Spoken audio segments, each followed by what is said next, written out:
네, 월간 강야, 월간 김종민이라고 이름을 붙이겠습니다. 김종민 의원 더불어민주당 소속이죠. 어서 오십시오. 예, 안녕하세요.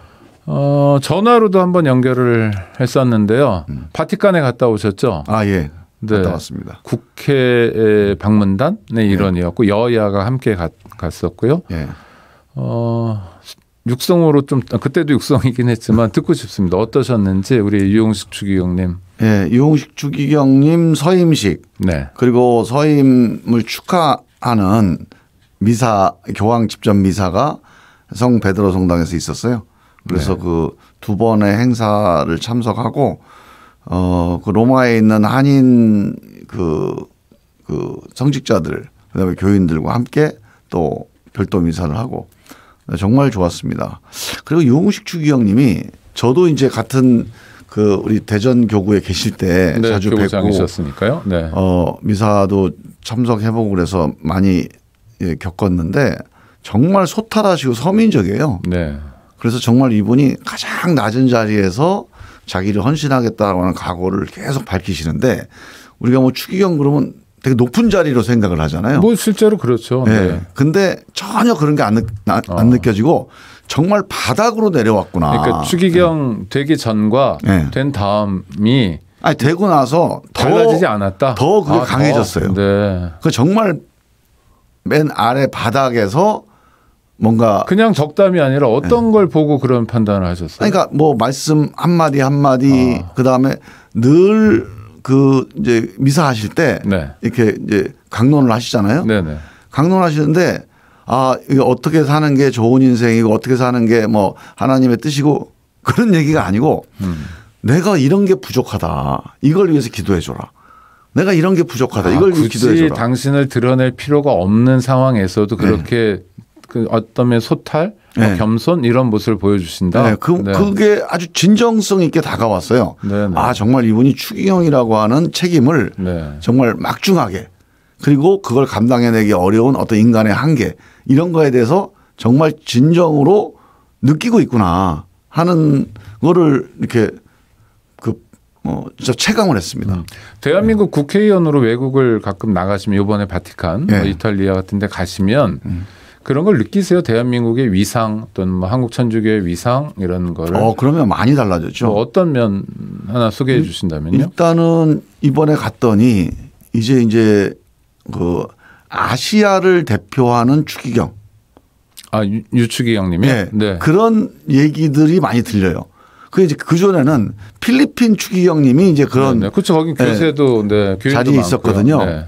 그런데 우리 염수경 추기경님과 우리 유용식 추기경님이 아시아를 대표하는 그런 추기경으로서 어떤 세계에서 지금 자리를 잡고 또 많은 사람들에게 그렇게 한국 천주교의 위상도 다른 사람들이 볼 때 달라진 거였네요. 네. 사실 오늘 뭐 그 말씀을 들으려고 했던 건 아니고요. 그래도 평화방송에서도 몇 분 다녀오셨는데 많은 분들은 그냥 텔레비전 중계로만 봤으니까 바티칸의 현지 분위기는 어땠는지 이런 게 궁금했습니다. 자, 대통령 순방만 다녀오면 여러 가지 이야기들을 낳는데 두 번째 순방 영국, 미국, 그다음에 캐나다. 일단 영국 순방 조문 없는 조문 외교다라는 지적이 있는데 영국 순방을 좀 평가해 주신다면요? 글쎄 뭐 영국 여왕이 돌아가셨으니까 당연히 조문을 하는 거고 그 조문이라는 절차가 뭐 그렇게 뭐 격식을 따져서 이건 조문이고 이건 아니고 저는 그 논쟁은 좀 소모적이라고 봅니다. 그래서 저는 우리 당에서도 이게 조문 없는 조문이다 이런 거를 문제 삼는 거는 별로 의미는 없다고 봐요. 그런데 저는 그 뭐 영국만이 아니고 전체적으로 이 지금 외교의 흐름이 너무 안 좋아요. 그러니까 적어도 대통령 해외 순방 일정이면 제대로 된 계획과 그 계획대로 집행되는 이런 좀 그 깔끔함이 있어야 되거든요. 그렇지 않으면 사실 이게 이제 해외에서도 상당히 뭐라 그럴까 좀 뭐 업신여긴다고 할까 뭐 그렇게 좀 얕잡아 보일 수도 있어요. 그런데 예를 들어 시간이 뭐 예정된 시간하고 좀 다르게 이제 출발 시간이 2시간 차이가 난다거나 이런 거는 제가 보기에 조금 이제 문제가 있었던 것 같고 만약 제 시간대로 갔다면 우리가 충분히 그 장례 일정에 따라서 이제 조문도 하고 또 대통령의 조문 한국 국민을 대표해서 온 거잖아요. 그거를 제대로 알릴 수도 있고 그랬을 텐데 좀 아쉬움이 있고요. 저는 뭐 그 조문 논란은 우리가 그거 갖고 계속 그 꼬리를 물 사안은 아니라고 봅니다. 네. 근데 사실 그럴 수 있다? 네. 그럴 수 있다라고 판단하시는 아니죠. 거예요? 그러니까 문제는 있는데 네. 그런 문제는 문제가 있구나. 이거 좀 고쳐야지 이렇게 해서 해결을 해야지 그거 가지고 정치적인 논쟁까지 가는 거는 네. 저는 별로 바람직하지 않다고 보는데 저는 미국 유엔 순방은 좀 성격이 다르다고 봅니다. 일단 유엔 총회 연설은 어떻게 보셨어요? 저는 좀 약간은 지금 북한 핵이 거의 이제 막 기정사실화되고 네. 북한은 이제 핵 무력을 법제화하겠다고 나섰잖아요. 그렇죠. 이런 위기 상황에 대한 한국 대통령 이 주체 아닙니까? 그리고 그 가장 강력한 그 위협에 노출되어 있는 그게 대한민국이죠. 네, 대한민국 네. 대통령으로서 거기에 대한 절박한 위기의식 그리고 이걸 어떻게든지 타개해 보려고 하는 의지 뭐 이런 것들이 조금 잘 안 느껴졌어요. 그런 북한이라는 단어 자체를 언급 안 했잖아요. 네, 두드러지게 네. 있어서 이 한반도 평화야말로 정말 우리 문재인 대통령 윤석열 대통령이 강조했던 네. 자유와 연대의 핵심이에요. 전 평화가 있어야 자유도 누리고 네. 뭐 연대도 하고 기여도 하겠죠. 네. 국제사회의 자유를 지키는데 가장 중요한 게 이 한반도에서의 자유입니다. 이 전쟁의 위협으로부터의 자유. 이 한반도 8천만 이 구성원들이 전쟁으로부터 자유롭게 되는 거. 또 북한에 있는 많은 이제 그 우리 구성원들이 이 어떤 폐쇄된 이런 국가에서 인권으로부터의 어떤 그 인권의 보장 뭐 이런 한반도 문제가 사실 국제사회 자유 문제에 되게 중요한 사안이거든요. 네. 그리고 국제사회에 이 한반도의 8천만의 그 구성원들의 평화를 위해서 함께 연대해달라. 그게 자유를 위한 국제연대의 또 중요한 사안 아닙니까? 저는 그런 점에서 조금 어떻게 보면 너무 원론적인 좀 공허할 수도 있는 그런 자유와 연대의 호소 이런 점이 좀 아쉽다. 그런 점을 좀 느꼈고요. 한미 정상회담, 한일 정상회담은요? 저는 이제 그게 좀 심각하다고 보는데. 심각. 네. 일단 예정대로 된 게 아무것도 없어요. 그렇죠. 원래 발표를 했었죠. 네. 저도 이제 청와대에서 5년 동안 대변인도 하고 국정홍보 비서관도 하고 하면서 이제 그 해외 정상회담과 그 순방을 뭐 한 십수 차례 이제 수행을 했었는데 정상회담 발표가 그 발표대로 안 된 경우를 저는 노무현 정부 5년 동안 한 번도 못 봤습니다. 그거는 있을 수 없는 일이다 이렇게 불가능한 일이에요. 그거는. 불가능하다. 왜냐하면 네. 정상회담 발표는 양국이 정확하게 발표 시간과 발표 그 몇 분 할지까지 다 정합니다. 그렇게 결정되지 않으면 발표를 못 해요. 그럼 어떻게 된 일입니까? 그러니까 저도 몰라요 지금. 대통령실 안보실 차원에서 오버를 한 겁니까? 아니면 미국의 약속을 어긴 겁니까? 그러니까 그 뭐 여러 가지 이유가 좀 네. 복합이 돼 있겠죠. 근데 저는 일단은 동시 발표를 안 했다는 점에서 나는 우리 대통령실에 이 해외 정상회담에 대한 발표가 참 문제가 있다고 봅니다. 그러니까 그거는 정상회담은 무조건 동시 발표를 원칙으로 해야 정상회담이 결정되지 않았을 가능성이 높다는 걸 보여주는 거 아니에요? 아니면 충분한 합의가 돼 있지 않았는데도 네. 합의로 착각을 했거나. 그러니까 이게 이제 외교적인. 근데 그건 뭐 어떤 경우든지 말이 안 되는 거예요. 저도 이제 약간 독해가 좀 어려운 상황이에요. 이 상황이. 네. 그래서 저는 이 한미 정상회담의 결정과 발표 그다음 실제로 그 발표한 내용대로 다 안 됐잖아요. 둘 다. 그러니까요. 이거는 누군가는 조사를 해야 되고 여기에서 우리의 그 외교 관리 능력에 문제가 있다면 이거 책임져야 될 사안입니다. 아니 외교 관리 능력이 대한민국이 2020년이잖아요. 그러니까 네. 2003년에 청와대에 근무할 때도 그런 능력이 있었던 대한민국이 그러면 2003년 이후 지금은 솔직히 얘기하면 좀 다른 나라가 된 거 아닙니까? 대한민국 역량이라는 측면에서는. 이거는 제가 그냥 추정컨대 네. 아마 이런 관점에서 한번 우리 외통위에서도 한번 짚어보고 네. 또는 우리 저 정부에서도 한번 스스로 한번 반성을 해봐야 될 게 대한민국의 관료적인 행정적인 역량으로는 이런 일은 안 벌어집니다. 왜냐하면 외교부 만약 대한민국 외교부나 네. 우리 행정 역량이 이 정도의 수준이거나 이렇게 구멍이 나게 가능한 수준이었으면 그동안에 벌써 많이 났죠. 네네. 박근혜 정부 때 네네. 이명박 정부, 노무현 정부 네. 다 났을 거 아닙니까? 네네. 그렇죠. 그 전에는 이런 일이 없어요. 그렇다면 기존에 있었던 시스템, 기존에 있었던 프로세스 네. 이게 작동이 안 되고 있다는 거예요. 그게 외교든 아니면 대통령실이든. 그러면 심각한 거 아닙니까? 그래서 제가 이 문제를 조금 심각하게 보는 겁니다. 이거는 단순히 우리 외교 역량 혹은 행정 역량의 문제라기보단 네.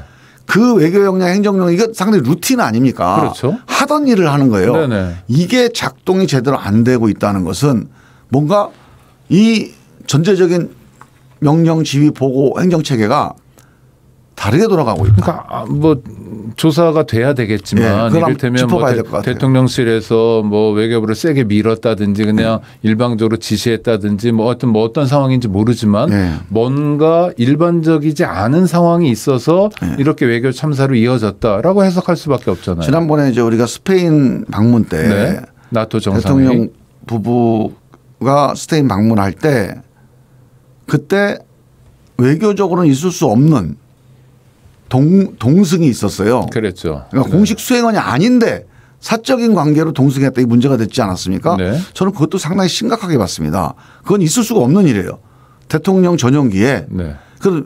이 외교 공식 순방단이 아닌데 수행단이든 아니면 뭐 부속 요원이든 그게 등록이 돼서 갔어야죠. 당연히. 근데 그게 안 됐다는 거.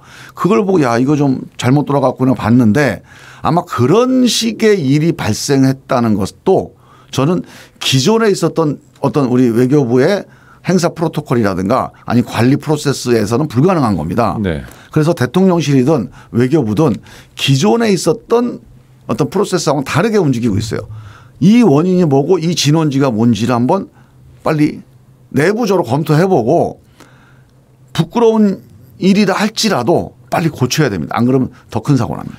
야당으로서 국정의 동반자로서의 역할도 있잖아요. 또 국정을 담당했던 분들로서 야당의 역할은 이럴 때 뭡니까? 뭐 국정조사를 하나요? 이런 것들은 문제를 지적을 해서 저는 이제 국정감사 때 정확하게 지적을 하고 문제 제기를 해야 되겠고요.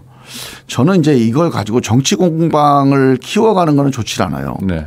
그래서 저는 정치 공방으로 해결되기보다는 정말 국정에 대한 조사와 감사권을 통해서 정확하게 지적하고 압박해서 스스로 정부가 개선을 하게 좀 가야 된다고 보는데 저는 이게 아까 얘기했듯이 정상적인 프로세스가 아닌 프로세스가 작동되고 있잖아요. 네. 그러니까 이건 정치적인 압력이 좀 필요합니다. 기존에 있는 정상적인 관료 시스템에서 문제 제기가 안 되는 거예요. 그럼 뭔가 있는 겁니다. 그게 뭔지 모르겠어요. 그건 뭐 대통령이든 주변에 그게 힘이든 뭐 우리 영부인의 문제든 그러니까 아니면 주변에 있는 영부인 주변에 있는 사람들이 개입을 하는 거든 그건 뭔지 모르겠습니다. 외교부 장관이 국회의원이죠. 국회의원인데도 뭔가 그걸 능가하는 훨씬 큰 힘이 작동하고 있다는 건데 그러면 대통령실이나 외교부의 설명은 한미 정상회담 했다. 다 얘기했다. 아니 48분 동안 무슨 얘기를 했냐. 이건 어떻게 평가해야 됩니까? 한미 정상회담에 대한 평가. 저는요. 일단은 한미 정상회담이든지 아니면 정상회동이든지 만났는데 만난 게 의미가 없다 이렇게 얘기할 수는 없지 않습니까? 네네. 그래 의미 있다. 그건 좋아요. 네. 그러나 우리가 기대했던 거 우리가 애초에 의도하거나 목표했던 거하고는 거리가 많이 멀어요. 네. 그런 점에서 잘했다고 이거 자랑할 일은 절대 아니에요. 네. 한일 정상회담은 굴욕적인 당연하죠. 비판도 나오던데. 저는 한일 정상회담이 더 심각하다고 보는 게 더 심각해요. 네. 한일 정상회담은 실제로 제가 우려했던 야 이렇게 하면 안 된다에 딱 걸려 있어요. 이게 뭐냐면 일본에서는 지금 정상회담 안 하겠다는 거 아닙니까? 안 만나겠다는 거예요. 굴욕적으로 니네들이 반성문 써오지 않으면 안 만나겠다는 겁니다. 그러니까 가해자가 피해자 국가에게 하는 소리잖아요. 그게. 그래서 이 문제에 끌려가면 절대 안 돼요. 네네. 그 지금 일본에서 뭐라고 나오냐. 우리는 안 만나려고 했는데 하도 만나자고 그래서 그냥 오라고 그래서 그냥 한번 얼굴 봤다. 이 모양새를 딱 만들어 준 거예요. 지금 일본 애들이 그렇게 얘기하고 있어요. 개항이라든지 뭐 기자들 그렇죠. 안 데려갔다든지 일본 대표부로 갔다든지 뭐 기자들도 이런 게 다 동행을 안 했고 다 일본의 노림수에 한국 대통령이 그냥 들어가 버린 그렇죠. 거예요. 일본은 우리는 안 만나려고 했는데 네네. 한국 대통령이 자꾸 온다고 그래서 한번 와봐라. 네, 이웃 나라니까 그 정도는 해줘야 방문을 되는 거 허락해줬다. 아니냐. 이런 수준으로 지금 얘기를 하고 있어요. 네. 그러니까 이거는 뭐냐면 반성문 안 써면 우리는 안 만난다라는 기조를 계속 유지하고 이거를 우리가 지키고 있다는 홍보를 한 겁니다. 저는 심각하네요. 예, 이번 정상회담 이 방식을 또 하면 절대 안 됩니다.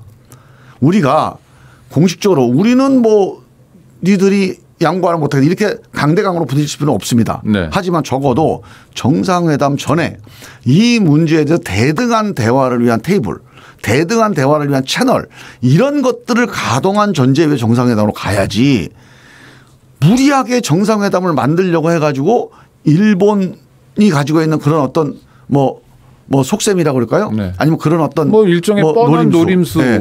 이런 네. 것들에 말려드는 거를 정상이 하면 안 돼요. 그거는. 네네. 정상은 우리를 대표하는 사람이잖아요. 그렇죠. 그래서 저는 정상회담 전에 네. 대등하게 대화하는 채널을 만드는 걸 먼저 선행하는 게 저는 필요했다고 봤는데 네.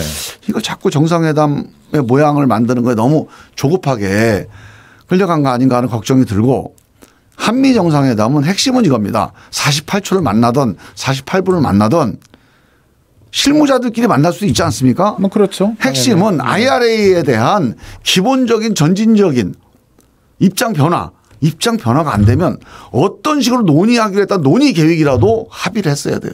네, 알겠습니다. 그거를 미국에 강력하게 요구를 하고 만약에 그게 안 됐다 그러면 대통령이 화를 내고 왔어야 됩니다. 네, 일단 정규 방송 시간이 다 돼서요. 네. 김종민 의원과는 여기서 인사드리고 후토크로 바로 이어가도록 하겠습니다. 네. 네, 오창익의 뉴스 공감 유튜브를 통한 후토크 이어가도록 하겠습니다.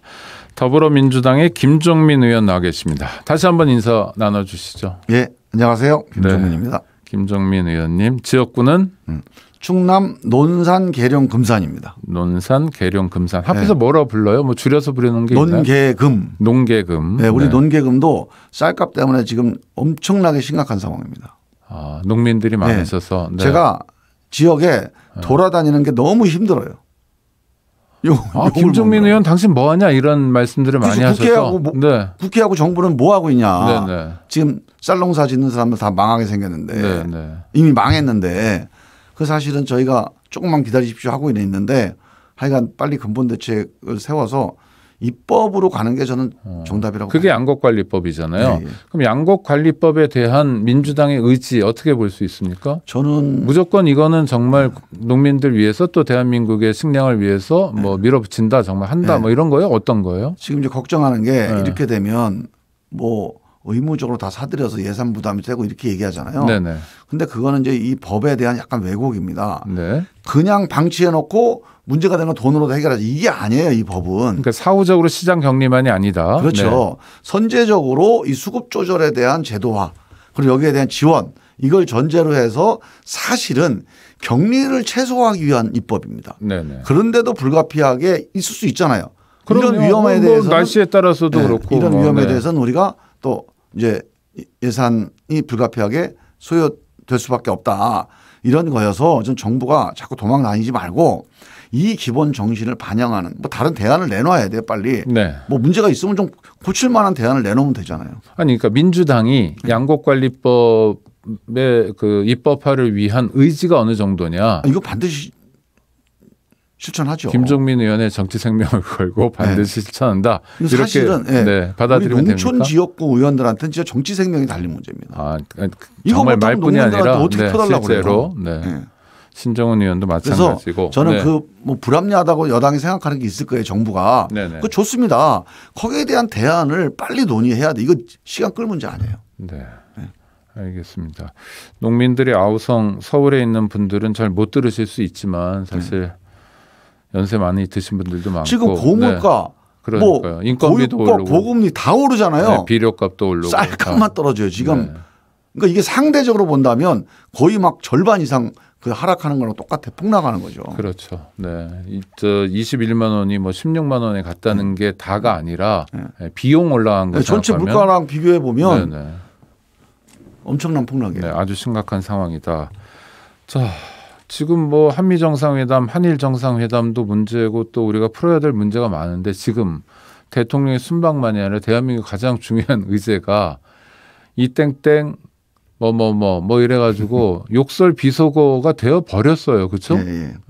이거는 뭐 대통령실에서 만든 프레임 같은데 저는 정말 이해가 안 되는데 김정민 의원이 양심을 걸고 들어보면 어떤 얘기였습니까 이게? MBC가 왜곡 보도한 겁니까? 저는 이제 그 바이든이라고 하는 발음이 네. 혹시 다른 발음이었다 하더라도 네. 충분히 바이든이라고 들릴 수 있는 맥락이에요. 네, 컨텍스트 그렇죠. 자체가. 네, 네, 네. 그거를 가지고 조사한다고 고발한다고 하는 게 저는 이거는 정부가 할 일이 아니에요. 아니, 이 땡땡은요? 이 땡땡 그리고 달리 들립니까? 이제 그거보다 더 중요한 거는 본질은 이 땡땡 아닙니까? 미국 의회가 됐던 한국 국회가 됐던 대통령이 장관을 옆에 두고 이 땡땡이라는 말을 쓴다는 게 대통령이 할 일입니까 이게? 무조건 사과해야 돼요. 이 사과하고 나머지 뭐 그렇지만 이거는 과잉이다. 이것은 억울하다. 이런 얘기를 하지. 지금 사과 한마디 없이 이걸 어떻게 덮어보려고 발음을 어떻게 고쳐보려고. 김종민 의원이 윤석열 대통령 입장이라면 저 같으면 뭐 무조건 사과하고 다만 이게 그냥 지나가는 말로 한 거다. 이러고 넘어가는 거 아니에요? 지금 몇 달 야단 맞고. 절대로 심각하게 한 얘기가 아니니까 그렇죠. 오해 마시라. 그러나 제가 이런 사석에서라도 이런 식의 발언이 국 대통령으로서 적당하지 않다는 거 이번에 절감했다. 절대 고치겠다.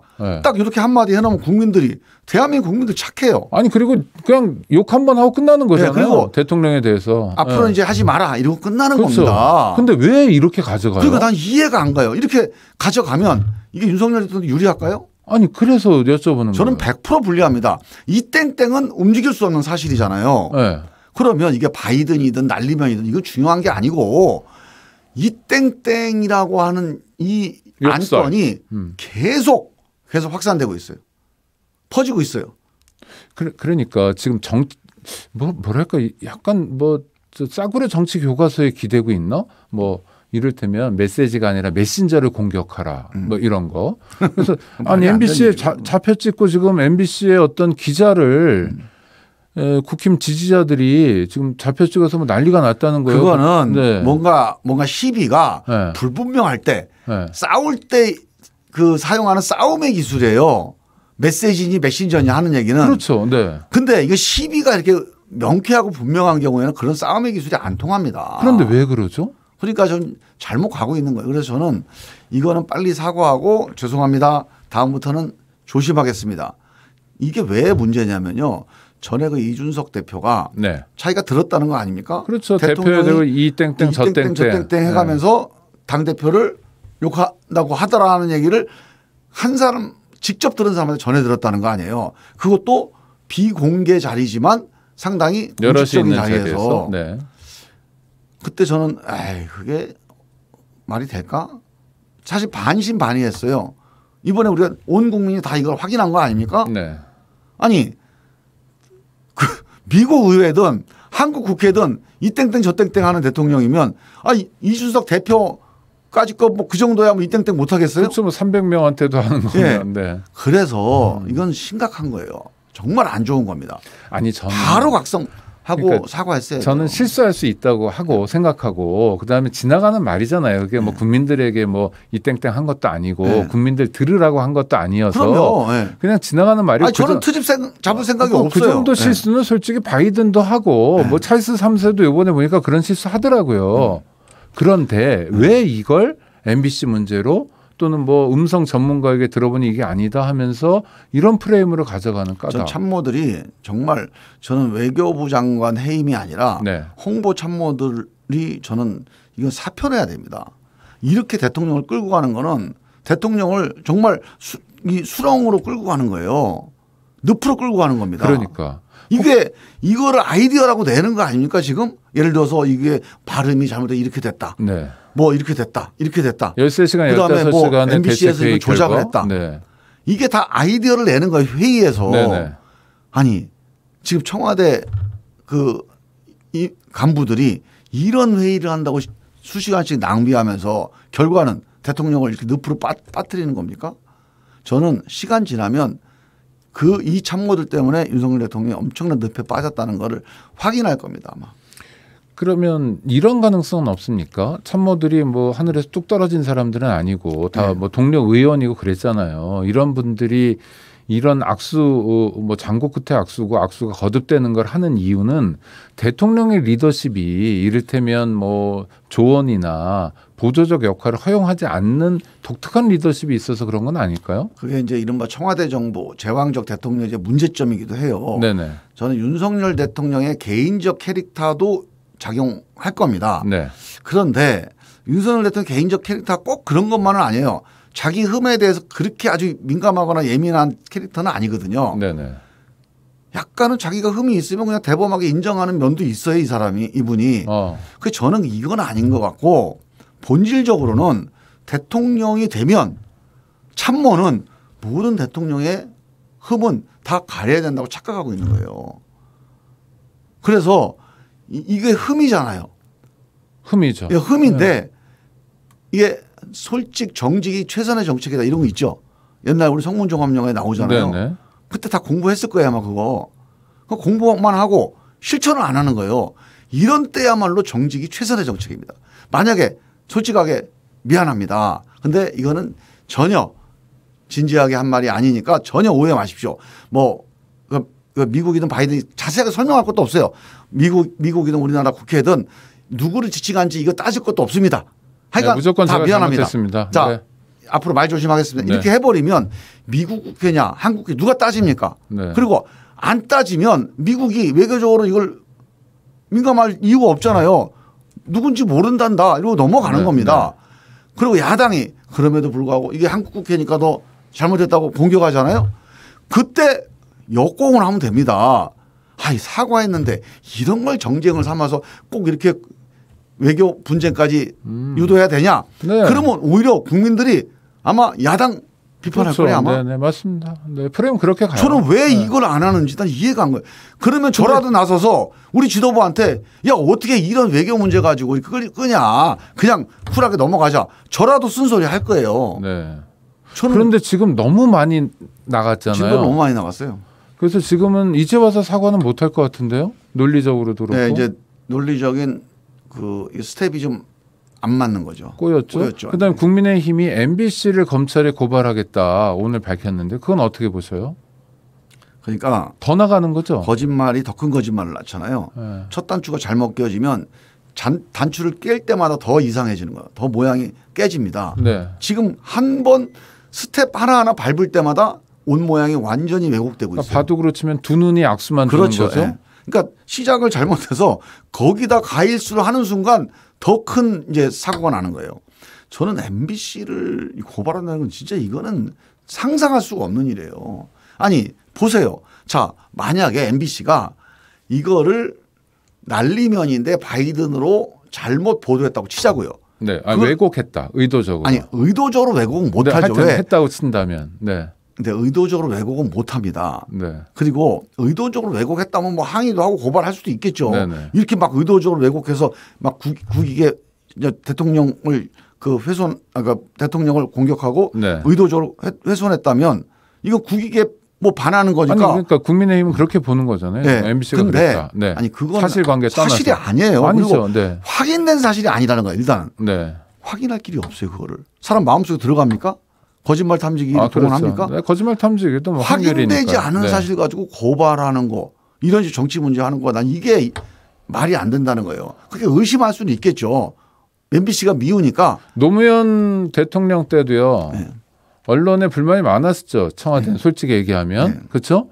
그때는 어떻게 대응했습니까? 이를테면 뭐 대통령이 명예훼손 당했다라고 여길 만한 기사나 칼럼 뭐 노무현 대통령 노무현 놀이 같은 거 했는데 옛날에 네. 그렇죠? 모든 게 노무현 탓이야. 철학 원칙은 이겁니다. 네. 언론은 권력이나 또는 법으로 상대하지 말고 말로 상대한다. 언론이 잘못된 보도를 하면 모든 보도에 대해서 오보로 반박을 해라. 오보 대응. 이게 노무현의 제1원칙입니다. 정정보도 요청을 내거나 네. 뭐 반론 칼럼을 쓰거나 이런 거요? 그러니까 안 실어줘요 잘. 그렇겠죠. 그래서 네. 제가 청와대 브리핑 책임자입니다. 네네. 대변인 그만두고 네. 노무현 대통령이 청와대 브리핑을 만들어요. 네. 당신은 이거 가지고 언론에서 국민의 잘못 전달된 모든 상황들에 대해서 다 사실과 정정 내용을 전달하는 거.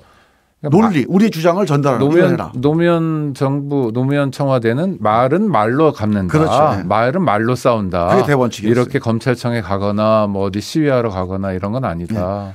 그게 이제 가끔 가다가 뭐 고소 고발이 불가피한 사안들이 있는데 그거는 이런 식의 대통령한테 불리하고 이런 게 아니라 약간 행정상에 상당한 침해 오거나 아니면 실제로 행정 집행에 지장을 주거나 하는 그런 경우에 아주 제한적으로 하는 경우는 있는데 대부분은 청와대뿐만이 아니라 정부 부처도 다 오버돼요.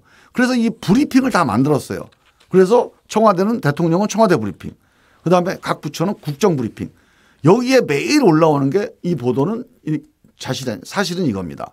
바로잡습니다. 그리고 주장, 반론.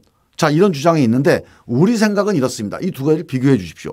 이거를 4년 내내 했습니다. 김종민 의원과 말을 몇 마디 안 한 것 같은데 시간이 다 됐는데 하나만 여쭤볼게요. 2003년의 대한민국과 2022년의 대한민국은 다르다. 이건 분명하잖아요. 뭐 이탈리아 가서 확인하는 거고 뭐 어떤 분은 그러더라고요. 한국은 BTS 보유국이다. 하여튼 그런데 자, 지금 상황에서 이 문제에서 빠져나와야 되는 거 아닙니까? 윤석열 대통령이 계속 골탕 먹는다고 야당이라고 좋은 건 아니잖아요. 이 상태 자체가 우리가 미안하기도 하고 후속 세대에게. 자, 이거 어떻게 풀어야 됩니까? 지금도 어차피 첫 단추 잘못 끼면요.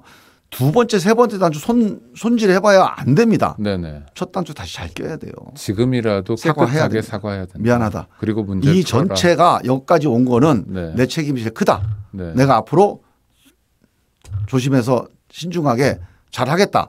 그동안에 여러 가지 공방들이 있었는데 이거 다 정리하고 가자.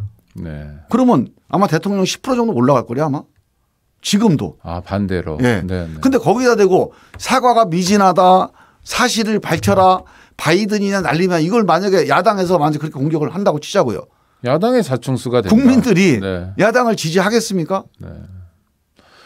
아이고 청취자 여러분 들으신 바와 같습니다. 윤석열 대통령도 들으셨으면 좋겠는데요. 지금이라도 첫 단추를 제대로 끼면 지지율 10%는 오를 것 같다는 김종민 의원의 그야말로 애정어린 조언 다시금 생각하게 되고요. 김 의원님 시간 내주셔서 감사합니다. 청취자 여러분 또 뵙겠습니다. 고맙습니다. 감사합니다.